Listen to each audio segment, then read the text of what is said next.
Hi friends, welcome to channel ಮನೆ ಮನೆ ಕನ್ನಡಿಗ. ಮತ್ತೊಂದು ವಿಡಿಯೋಗೆ ನಿಮಗೆಲ್ಲರಿಗೂ ಪ್ರೀತಿಯ ಸುಸ್ವಾಗತ.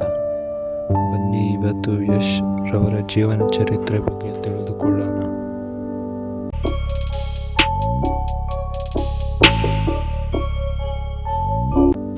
ಇನ್ನು ಯಶ್ ಕೂಡ ಇವರು ಜನನ 8 ಜನವರಿ 1986 ಕನ್ನಡ ಚಲನಚಿತ್ರಗಳಲ್ಲಿ ಕೆಲಸ ಮಾಡುವ ಭಾರತೀಯ ನಟ. ಇವರು 3 ಫಿಲ್ಮ್ ಫೇರ್ ಸೌತ್ ಪ್ರಶಸ್ತಿಗಳನ್ನು ಮತ್ತು 2 ಸೈಮಾ ಕನ್ನಡ ನಟನ ಪ್ರಶಸ್ತಿಗಳನ್ನು ಪಡೆದಿದ್ದಾರೆ. ಯಶ್ 2000ರ ದಶಕದಲ್ಲಿ ಹಲವಾರು ದೂರದರ್ಶನ ಸರಣಿಗಳಲ್ಲಿ ಕಾಣಿಸಿಕೊಳ್ಳುವುದರೊಂದಿಗೆ ತಮ್ಮ ವೃತ್ತಿ ಜೀವನವನ್ನು ಪ್ರಾರಂಭಿಸಿದರು. ಅವರು 2007ರಲ್ಲಿ ಜಂಬದ ಹುಡುಗಿ ಚಿತ್ರದ ಮೂಲಕ ಚಿತ್ರರಂಗಕ್ಕೆ ಪಾದಾರ್ಪಣೆ ಮಾಡಿದ್ದರು. 2008ರ ರೊಮ್ಯಾಂಟಿಕ್ ನಾಟಕ ಮುಗ್ಗಿನ ಮನಸ್ಸು, ಇದಕ್ಕಾಗಿ ಅವರು ಅತ್ಯುತ್ತಮ ಪುರುಷ ನಟನಿಗಾಗಿ ಫಿಲ್ಮ್ ಫೇರ್ ಪ್ರಶಸ್ತಿಯನ್ನು ಪಡೆದರು. ಇದು ಯಶ್ಗೆ ಅದ್ಭುತ ಪಾತ್ರವಾಗಿದೆ ಎಂದು ಸಾಬೀತಾಯಿತು. ಪ್ರಮುಖ ಪಾತ್ರದಲ್ಲಿ ಅವರ ಮೊದಲ ಚಿತ್ರ ರಾಕಿ 2008ರ ಕಳಪೆಯಾಗಿ ಸ್ವೀಕರಿಸಲ್ಪಟ್ಟಿತು ಮತ್ತು ಗಳ್ಳಾಪೇಟೆಗೆಯಲ್ಲಿ ವಿಫಲವಾಯಿತು. ಅವರು ವಾಣಿಜ್ಯ ಯಶಸ್ಸನ್ನು ಗಳಿಸಿದ ಪ್ರಣಯ ಚಲನಚಿತ್ರಗಳು ಸರಣಿಯೊಂದಿಗೆ ಅದನ್ನು ಅನುಸರಿಸಿದ ಮತ್ತು 2012ರಲ್ಲಿ ನಾಟಕಕ್ಕಾಗಿ ಅತ್ಯುತ್ತಮ ನಟ ನಾಮನಿರ್ದೇಶಕನಾಗಿ ಅವರು ಮೊದಲ ಫಿಲ್ಮ್ ಫೇರ್ ಪ್ರಶಸ್ತಿಯನ್ನು ಪಡೆದರು. College romance Googly 2013, comedy drama Rajahuli 2013, fantasy action Gajakesari 2014, romantic comedy Mr and Mrs Ramachari 2014 ಮೂಲಕ ಯಶ್ ಕನ್ನಡ ಚಿತ್ರರಂಗದ ಪ್ರಮುಖ ನಟನಾಗಿ ತಮ್ಮನ್ನು ತಾವು ಸ್ಥಾಪಿಸಿಕೊಂಡರು. ಸಾಹಸ ಚಿತ್ರ ಮಾಸ್ಟರ್ ಪೀಸ್ 2015 ಮತ್ತು ಸಾಹಸ ಪ್ರಣಯ santoor straight forward 2016, mister and Mrs Ramachari ಕನ್ನಡದ ಅತಿ ಹೆಚ್ಚು ಗಳಿಕೆ ಮಾಡಿದ ಚಿತ್ರಗಳ ಸ್ಥಾನ ಪಡೆದಿದ್ದಾರೆ.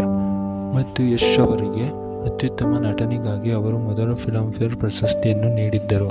ಪ್ರಶಾಂತ್ ನೀಲ್ ಅವರು 2018ರ ಅವಧಿಯ ಸಾಹಸ ಚಿತ್ರ KGF ಅಧ್ಯಾಯ 1ರ ಪ್ಯಾನ್ ಇಂಡಿಯಾ ಯಶಸ್ಸು, ಇದು ಅತಿ ಹೆಚ್ಚು ಗಳಿಕೆ ಕನ್ನಡ ಚಲನಚಿತ್ರವಾಯಿತು. ಯಶ್ ಅವರ ಭಾರತದಲ್ಲಿ ರಾಷ್ಟ್ರವ್ಯಾಪಿ ಮುನ್ನಡೆಯನ್ನು ಗಳಿಸಲು ಮತ್ತು ಅತ್ಯುತ್ತಮ ನಟನಿಗಾಗಿ ಅವರು 2ನೇ ಫಿಲ್ಮ್ ಫೇರ್ ಪ್ರಶಸ್ತಿಯನ್ನು ಗೆಲ್ಲಲು ಸಹಾಯ ಮಾಡಿದರು. ಅವರು ಮುಂದುವರೆದ ಭಾಗವಾಗಿದ್ದ KGF ಅಧ್ಯಾಯ 2 2022ರಲ್ಲಿ ಅಭಿನಯಕ್ಕಾಗಿ ಮತ್ತಷ್ಟು ಪ್ರಶಂಸೆಯನ್ನು ಗಳಿಸಿದರು. ಇದು ಪ್ರಸ್ತುತ 4ನೇ ಅತಿ ಹೆಚ್ಚು ಗಳಿಕೆಯ ಭಾರತೀಯ ಚಲನಚಿತ್ರ ಮತ್ತು 2ನೇ ಅತಿ ಹೆಚ್ಚು ಗಳಿಕೆಯ ಭಾರತೀಯ ಚಲನಚಿತ್ರವಾಗಿದೆ. ಯಶ್ ಅವರು ಯಶೋಮಾರ್ಗ ಫೌಂಡೇಶನ್ ಮೂಲಕ ವಿವಿಧ ಸಾಮಾಜಿಕ ಮತ್ತು ಲೋಕೋಪಕಾರಿ ಕಾರಣಗಳನ್ನು ಪ್ರಚಾರ ಮಾಡುತ್ತಾರೆ. ಅವರು ನಟಿ ರಾಧಿಕಾ ಪಂಡಿತ್ ಅವರನ್ನು ವಿವಾಹವಾಗಿದ್ದಾರೆ. ಆರಂಭಿಕ ಜೀವನ ಮತ್ತು ದೂರದರ್ಶನಗಳ ಪಾತ್ರಗಳು.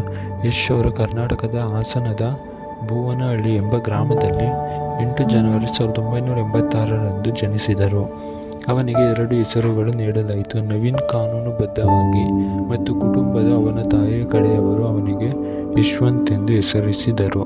ಯಶವಂತ್ ಅವರ ಜನ್ಮ ಸಮಯವು ಜ್ಯೋತಿಷ್ಯ ಶಾಸ್ತ್ರದ ಪ್ರಕಾರ ಯ ಅಕ್ಷರದಿಂದ ಪ್ರಾರಂಭವಾಗುವ ಹೆಸರನ್ನು ಅವರು ನಂಬಿದ್ದರಿಂದ ಅವರನ್ನು ಆಯ್ಕೆ ಮಾಡಲಾಯಿತು. ಮಕ್ಕಳಿಗೆ ದೇವತೆಯ ವಿಶೇಷವನ್ನು ನೀಡುವ ಹಿಂದೂ ಸಂಪ್ರದಾಯಕ್ಕೆ ಅನುಗುಣವಾಗಿ ಯಶ್ ಅವರು ನಂಜುಂಡೇಶ್ವರ ವಿಷ ಕುಡಿಯುವ ದೇವರ ಶಿವವನ್ನು ಉಲ್ಲೇಖಿಸಿ ಎಂದು ವಿವರಿಸಲಾಗಿದೆ. ಅವರು ನಟನ ವೃತ್ತಿಯನ್ನು ಪ್ರಾರಂಭಿಸುವ ಮೊದಲು ಅವರಿಗೆ ರಂಗದ ಹೆಸರನ್ನು ಅಳವಡಿಸಿಕೊಳ್ಳಲು ಉದ್ಯಮದಲ್ಲಿ ಇತರರು ಸಲಹೆ ನೀಡಿದ್ದರು.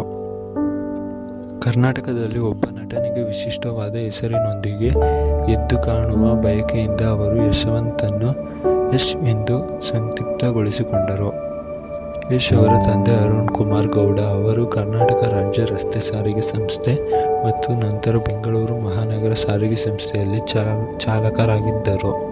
ತಾಯಿ ಪುಷ್ಪಾ ಗೃಹಿಣಿ. ಅವರು ಕಂಪ್ಯೂಟರ್ ಇಂಜಿನಿಯರ್ ಅನ್ನು ಮದುವೆಯಾಗಿರುವ ನಂದಿನಿ ಎಂಬ ತಂಗಿಯನ್ನು ಹೊಂದಿದ್ದಾರೆ.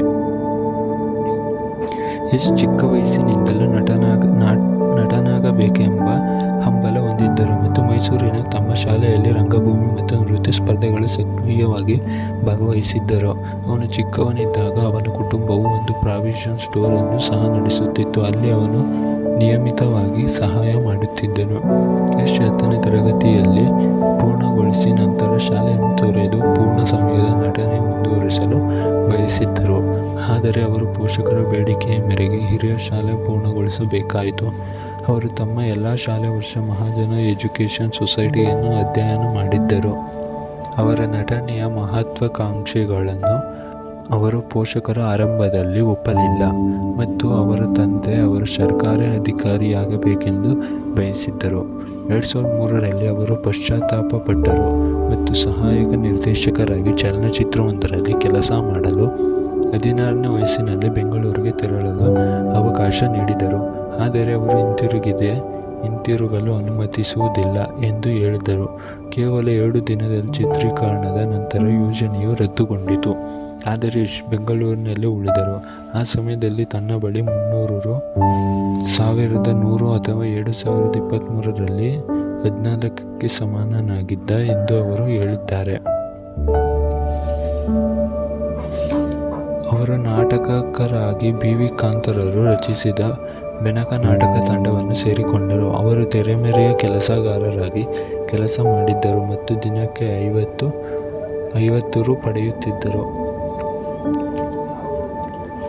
ಯಶ್ ಅಂತಿಮವಾಗಿ ಬ್ಯಾಕ್ ಅಪ್ ನಟರಾದರು ಮತ್ತು 2004ರಲ್ಲಿ ಬಲರಾಮನನ್ನು ನಾಟಕದಲ್ಲಿ ಪ್ರಮುಖ ಪಾತ್ರದಲ್ಲಿ ಚಿತ್ರಿಸಿದರು.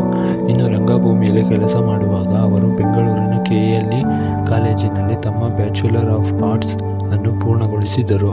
ಅವರು ಅದೇ ವರ್ಷದಲ್ಲಿ ಉತ್ತರಾಯಣ ಎಂಬ ದೂರದರ್ಶನದ ಮೂಲಕ ದೂರದರ್ಶನಕ್ಕೆ ಪಾದಾರ್ಪಣೆ ಮಾಡಿದರು. 2005ರಲ್ಲಿ ಅವರು ರಾಧಿಕಾ ಪಂಡಿತ್ ಜೊತೆಗೆ ನಟಿಸಿದ ದೂರದರ್ಶನದ ನಂದಗೋಕುಲದಲ್ಲಿ ಒಂದು ಪಾತ್ರವನ್ನು ಪಡೆದರು. ಅವರು TNA ಸೀತಾರಾಮ್ ಅವರ ಮೇಲ್, ಬಿಲ್ಲು ಮತ್ತು ಪ್ರೀತಿ ಇಲ್ಲದ ಮೇಲೆ ಮುಂತಾದ ಹಲವಾರು ದೂರದರ್ಶನಗಳಲ್ಲಿ ಕಾಣಿಸಿಕೊಂಡರು. ಒಮ್ಮೆ ಯಶ್ ಸ್ಥಿರ ಆದಾಯವನ್ನು ಗಳಿಸಿದರು. ನಂತರ ಅವರು ಪೋಷಕರ ಬೆಂಗಳೂರಿಗೆ ತೆರಳಿದರು. ಈ ಸಮಯದಲ್ಲಿ ಅವರಿಗೆ 7 ಚಲನಚಿತ್ರಗಳಲ್ಲಿ ಪಾತ್ರಗಳು ನೀಡಲಾಯಿತು. ಆದರೆ ಪ್ರತಿ ಚಲನಚಿತ್ರದಲ್ಲೂ ಸ್ಕ್ರಿಪ್ಟ್ ಅವರಿಗೆ ಲಭ್ಯವಾಗುವಂತೆ ಅವರ ಒತ್ತಾಯವನ್ನು ಹೊಸಬರಿಂದ ದುರಹಂಕಾರ ಎಂದು ಪರಿಗಣಿಸಲಾಯಿತು ಮತ್ತು ಹಾಗಾಗಿ ನಿರಾಕರಿಸಲಾಯಿತು. ಇಷ್ಟರವರು ಹೀಗೆ ತಮ್ಮ ಜೀವನ ಚರಿತ್ರೆಯನ್ನು ಕಳೆದಿದ್ದಾರೆ. ಇನ್ನೂ ಹೆಚ್ಚು ವಿಡಿಯೋಗಾಗಿ ಲೈಕ್ ಮಾಡಿ, ಶೇರ್ ಮಾಡಿ, ಸಬ್ಸ್ಕ್ರೈಬ್ ಮಾಡಿ ಪ್ಲೀಸ್ ಫ್ರೆಂಡ್ಸ್. ಮುಂದಿನ ವಿಡಿಯೋದಲ್ಲಿ ಸಿಗೋಣ. ಬಾಯ್ ಬಾಯ್.